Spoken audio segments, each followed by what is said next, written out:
We are going green on Sesame Street. Can I count on you?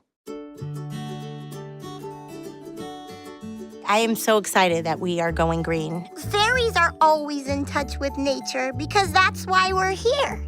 You know, like we're in charge of all the flowers and the living things because we're all connected. Everything we do, all the content we create because we care.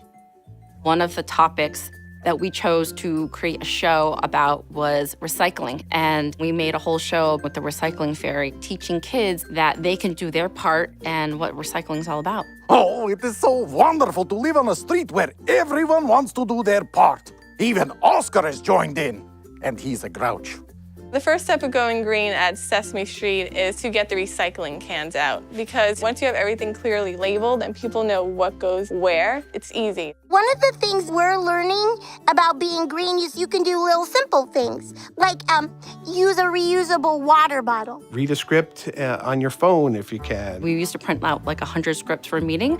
Now we're doing 20. I'm a very hands-on, physical copy kind of person. That was a challenge at first, but once you have everything on an iPad, you see how much easier it is. It's saving paper and it's also saving money for the show.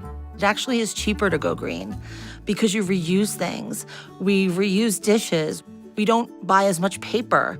Any foam core scraps that we didn't use, we save and then repurpose, or any signs that we make, we use the back and cut them out again, so we try to reuse as much as we can. Sometimes my mommy, she has things that she's written on and she goes to throw them away and I'm like, hey, I'm pretty sure I can make a craft out of that. The first thing that I was tasked with was making notebooks out of recycled scripts. And they'll just scan a picture of our characters and they'll clip it on. I'm like, oh, we have notebooks. Even if something's not designated to be a rental house, you'd be surprised how many stores, when you tell them, look, I'll put down the full amount of money and you get to sell it again. A lot of antique stores will do that and you get to use it and return it. So we try to do that as much as possible. And that's an easy way to start. Once we classified our set as a green set, that really helped and everyone started getting excited about it. Like last summer, we were shooting a Christmas scene and we just happened to bump into someone in production who's shooting a commercial for Christmas.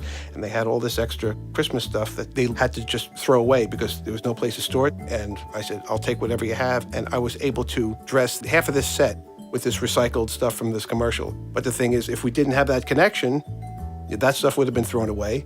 And I would have spent, twice my budget. You just have to think differently, It's like everyone's like an autopilot, like a robot, oh, let's do this, this way. But if we all take a minute, get the information on how you can recycle, how do we reuse the batteries, it helps. Don't be afraid of it, just do it. It's not gonna do anything to your bottom line, it's only gonna help you. I spoke to the PGA Green team, and they assured me that they would be there to help, and it's really just communicating and figuring out what works for you. This is beyond people, this is the globe, this is the planet.